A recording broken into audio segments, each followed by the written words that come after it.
Today we're going to be doing a highly requested item over a water source heat pump and its basic operations, and then doing a PM on water source heat pumps.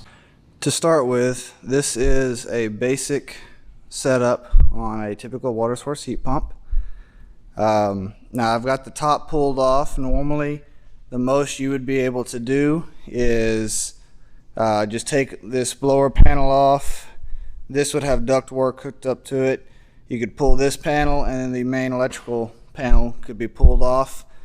And then this is your evaporator coil.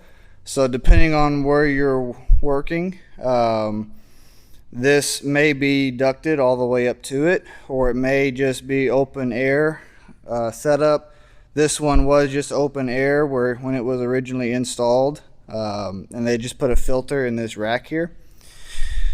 So when you walk up, this is the vast majority, this particular style of everything you're going to run into out in the field is going to be this setup, this arrangement. And so I do have the other one over here. It does have some extra features, and we'll get to that in a bit. But I want to start off with the basics first. The first basic setup is you have your standard thermostat wiring set up here. You got a G, R, Y, O, and C terminals. So your fan, your 24 volts, your cooling, your reversing valve, and your common. Really basic setup on this. Is nothing fancy whatsoever. You have your fan contactor, your compressor contactor, and then this is your main control board with relays, and it has some dip switches to do very simple operations on it. This will vary slightly depending on the brand and type of unit you're working on, so just bear that in mind.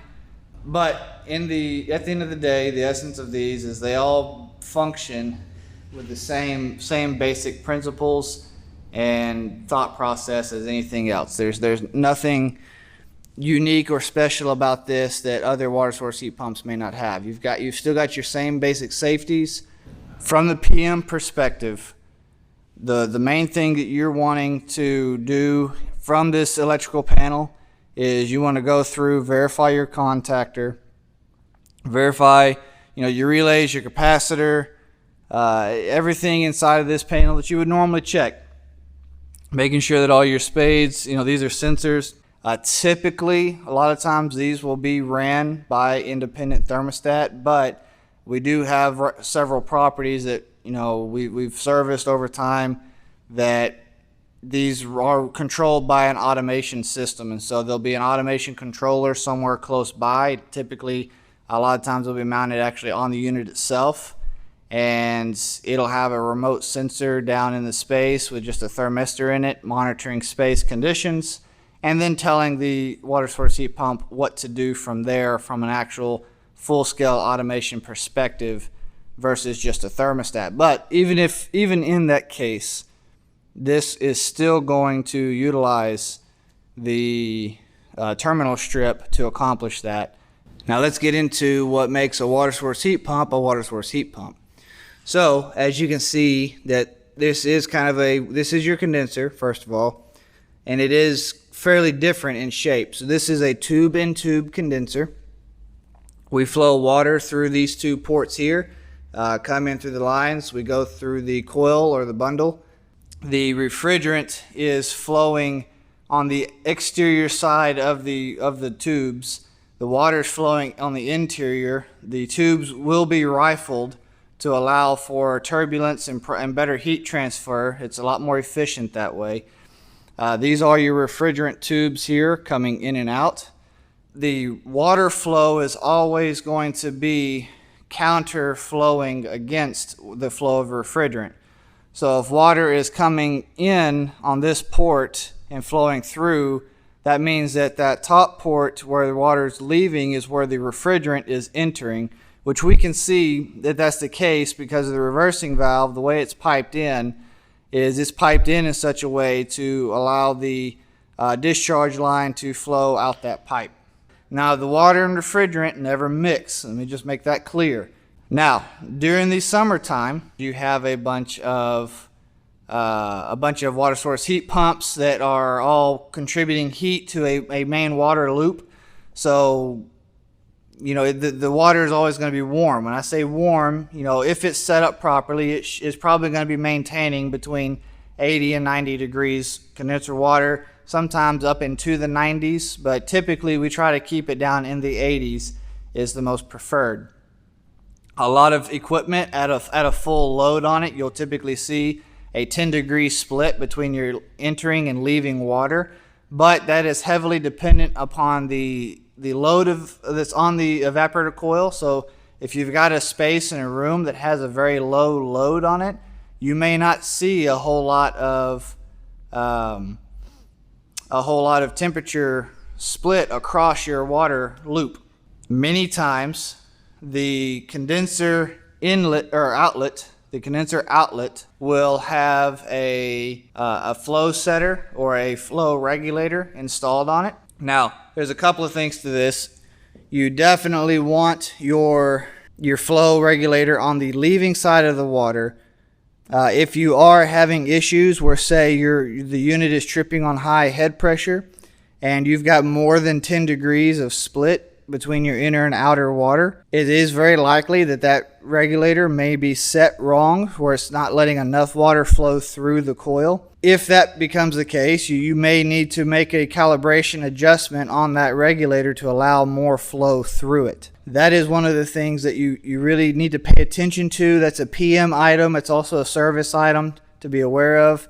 The reason that is important is because if you're flowing too much water, what will end up happening is you put a lot of extra stress and wear on the condenser barrel, which inevitably can cause it to erode the copper down a lot faster than it's supposed to. Water flow is what is going to make or break the operation and the efficiency of this system. The greater the differential between the inlet and outlet pressure of that water, the less flow you're having through there. The lower the differential, the more flow that you have. Back to the condenser water itself, you're going to have cooling towers that are controlling the temperature of the water during the summertime. And their main focus is just to keep that condenser water cool enough to continue to cool the condensers. The winter time, when we start discussing a heat pump portion of it, what we have to take into account is, you know, we're taking heat from the condenser, right? We're going to make that condenser colder because the condenser coil becomes an evaporator, which is why you see this one is insulated. Well, the issue there is we can't get our condenser water too cold at that point, because what ends up happening is it's like us having a 40-degree day outside and we don't have any fan cycle switches to control the condenser fan on the outdoor coil. So you end up having all the refrigerant stack in the condenser because it's such a cold point in the system. That's a key thing that is going to catch you if you're not careful with the way these systems are set up and designed. How we accommodate and alleviate that is typically there will be a boiler installed inside the condenser water loop, and it will work in unison with the cooling tower. What ends up happening is when the building itself goes into a heat mode, the cooling tower will be isolated to where we typically don't have any flow through it, and the boiler, which would be isolated during the summertime, gets opened up and allows the condenser water to flow through the boiler. And then the boiler obviously will heat the water and allow it to generate enough heat to give the water source heat pumps some sort of heat to put back into the system. And so it's the reverse process. We do not put pressure gauges on these systems for any reason unless we need to troubleshoot them. Use stub gauges on these only, but even with that, you still are adversely affecting the charge just because it is such a small charge on the system. The final main component that we have is going to be your blower motor. And there's nothing really fancy about this. Now, some water source heat pumps, especially a lot of the newer ones, have started switching to a ECM style motors. What's critical here is just we do a standard check. This panel here is going to come off as part of the PM. Verify that your wiring is good, your capacitor is good, the motor bearings are good. You don't see anything, outside of the normal. All the air vents on the motor are clean. The blower itself is fairly clean condition. From the PM perspective, it is also very important that we always make sure we're checking our drains and drain lines to make sure that they are clear and okay. Vast majority of the time, these systems are going to be above a ceiling grid or a ceiling of some sort. So to review on these systems, you're confirming all the controls and all the electrical, taking all your standard electrical readings, taking all your standard temperature readings on the air and the water.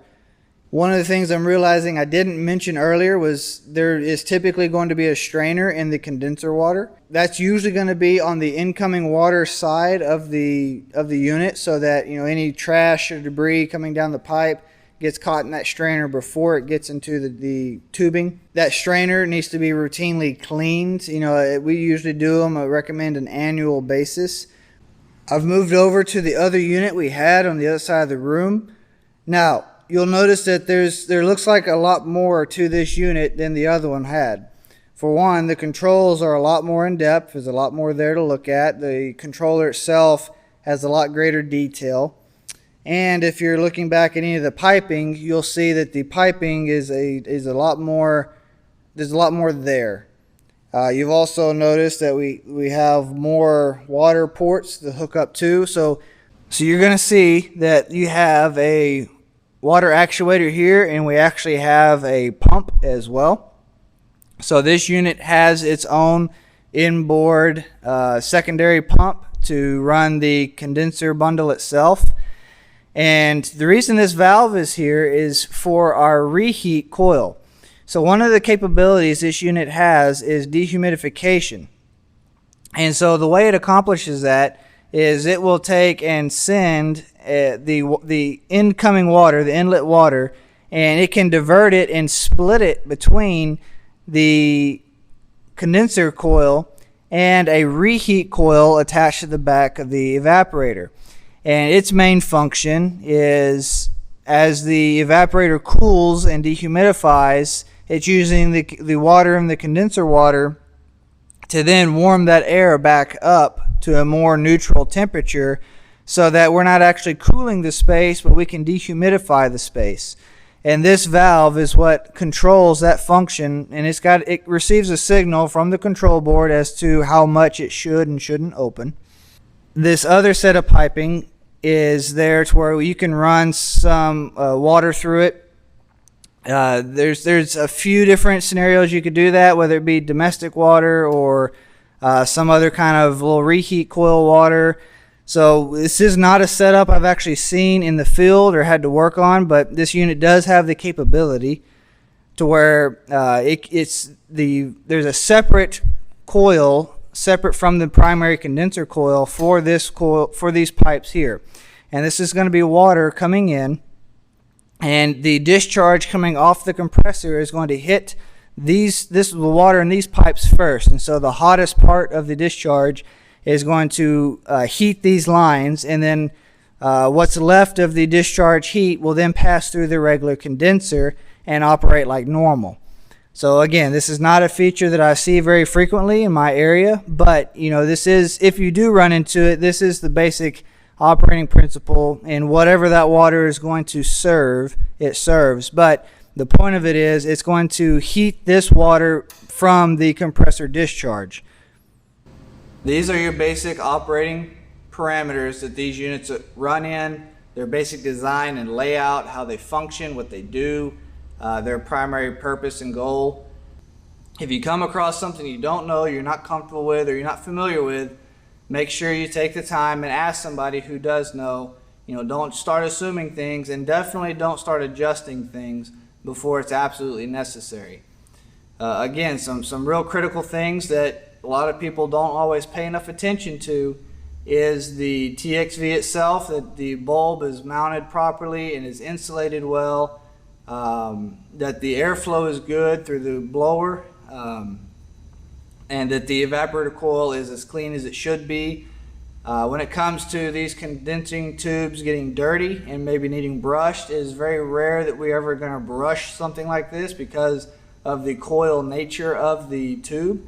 But they do have chemical cleaners that you can take and run through this stuff, but it's not an easy process in my experience. Most of the time, it's also something we rarely need to do, but it's not something it's going to be extremely easy. A lot of the time, by the time you catch the fact that that coil is plugged up and the strainer, if it's there, didn't do its job, it's not even something with chemicals going to clear. You many times end up just having to replace that condenser because it just got plugged up, stopped up with water, whatever.